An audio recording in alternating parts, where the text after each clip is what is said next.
Have you ever wondered why biting into a juicy watermelon feels so much more satisfying than chowing down on a dry cracker, even when you're not particularly thirsty? The answer lies in a fascinating world of food science that most people completely overlook, and understanding it could literally transform how you think about eating, weight management, and even your energy levels throughout the day. What I'm about to share with you goes way beyond simple hydration. We're talking about a biological hack that's been hiding in plain sight, one that could explain why some cultures stay naturally lean while consuming massive portions, and why your grandmother's soup-heavy diet might have been more scientifically sound than any modern fad you've ever tried. The secret weapon I'm referring to is high water content foods, and the science behind why they work is absolutely mind-blowing. But here's where it gets really interesting, and why I mentioned meat in the title. While everyone's obsessing over plant-based hydrating foods, there's a whole category of animal proteins that pack serious water content punch, and the way your body processes them is completely different from what you'd expect. Let me paint you a picture of what's actually happening inside your body when you consume foods with high water content. Your stomach contains specialized stretch receptors that are constantly sending signals to your brain about fullness. These aren't just measuring the weight of food, they're measuring volume.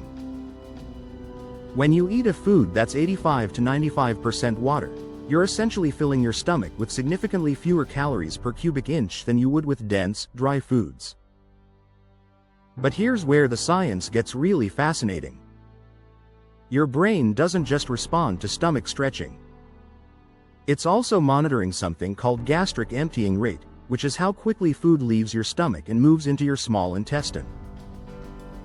High water content foods create a unique situation where your stomach stays fuller for longer periods, but the water component gets absorbed relatively quickly, creating this perfect storm of satiation without the heavy, sluggish feeling you get from calorie-dense meals. Now, let's talk about the thermodynamic advantage that nobody discusses. When you consume high water content foods, your body has to work to bring that water up to body temperature. This process, called thermogenesis, actually burns calories. It's not a massive amount, but when you're talking about consuming several pounds of high water content food throughout the day, those calories add up. Your metabolism gets a small but consistent boost just from processing the temperature differential. The cellular hydration aspect is where things get really interesting from a performance standpoint. When your cells are properly hydrated, every single metabolic process in your body functions more efficiently. Nutrient transport improves, waste removal accelerates, and even your mitochondria, those tiny powerhouses in your cells, produce energy more effectively. This isn't just about feeling less tired, it's about optimizing every biological system you have. Here's something that might surprise you about the psychology of high water content eating. Your brain is hardwired to seek out foods that provide both nutrients and hydration because, evolutionarily speaking, finding water sources was just as critical as finding calorie sources. When you eat foods that provide both simultaneously, you're satisfying multiple biological drives at once, which explains why a perfectly ripe fruit or a hearty soup can feel so deeply satisfying on a level that goes beyond mere hunger. The digestive advantages are remarkable too. High water content foods require less digestive fluid production from your body because they already contain the water necessary for proper breakdown and absorption. This means less strain on your digestive system, more efficient nutrient uptake, and often better elimination. Your entire gastrointestinal tract operates more smoothly when it's working with adequately hydrated food matter. Now, let's dive into the meat aspect, because this is where most people get confused. When we think of high water content foods, we automatically picture cucumbers, tomatoes, and leafy greens. But many animal proteins are actually water powerhouses. Fresh fish, for example, can contain anywhere from 70 to 80% water. Chicken breast is roughly 75% water. Even lean cuts of beef hover around 65 to 70% water content.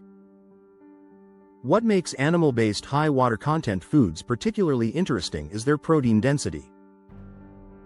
You're getting complete amino acid profiles along with significant hydration, creating what I call a dual action effect. The protein provides long-lasting satiation through different mechanisms than volume alone, while the water content gives you that immediate fullness response. It's like getting the benefits of both worlds in a single food source. The bioavailability factor with meat-based high water content foods is crucial too. The water in animal tissues isn't just plain water, it's carrying dissolved minerals, B vitamins, and other nutrients that your body can immediately utilize.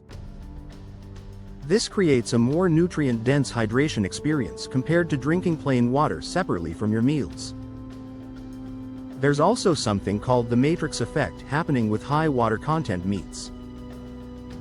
The protein fibers and water are integrated at a cellular level, which means the water is released slowly as you digest the protein. This creates sustained hydration rather than the quick spike and release you might get from drinking a large glass of water quickly. Let me share some practical applications that most people never consider. If you're trying to manage your weight, structuring your meals around high water content foods, including appropriate meats, can dramatically increase your meal volume without proportionally increasing calories. A pound of watermelon contains about 140 calories. A pound of cucumber has roughly 65 calories. Compare that to a pound of crackers at over 2,000 calories, and you start to see the mathematical advantage. The timing strategy is crucial too. Consuming high water content foods earlier in your meals can trigger those stretch receptors I mentioned, leading to natural portion control for the more calorie-dense foods that follow. It's like creating an internal governor for your appetite without relying on willpower or complicated tracking systems. For athletic performance, the sustained hydration from high water content foods can be superior to sports drinks in many situations.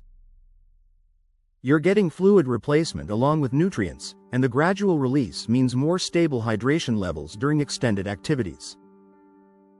Many endurance athletes are discovering that foods like watermelon or grapes can outperform traditional sports nutrition products for certain types of training.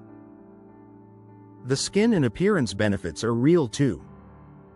When your cells are consistently well hydrated from food sources rather than just plain water, you often see improvements in skin elasticity, under eye circles, and overall complexion.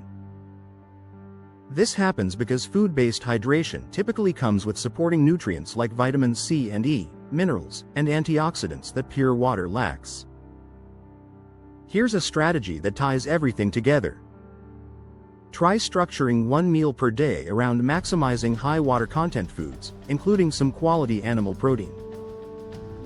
Start with a large salad using high water vegetables, add some properly prepared fish or chicken, and finish with hydrating fruits. Pay attention to how you feel immediately after eating, how long you stay satisfied, and your energy levels over the following hours. The compound effect of consistently choosing high water content foods creates benefits that extend far beyond individual meals. Better hydration supports better sleep quality, more stable mood, improved cognitive function, and enhanced physical performance. It's one of those simple changes that creates cascading improvements across multiple areas of health. What makes this approach sustainable is that you're not restricting calories or eliminating food groups.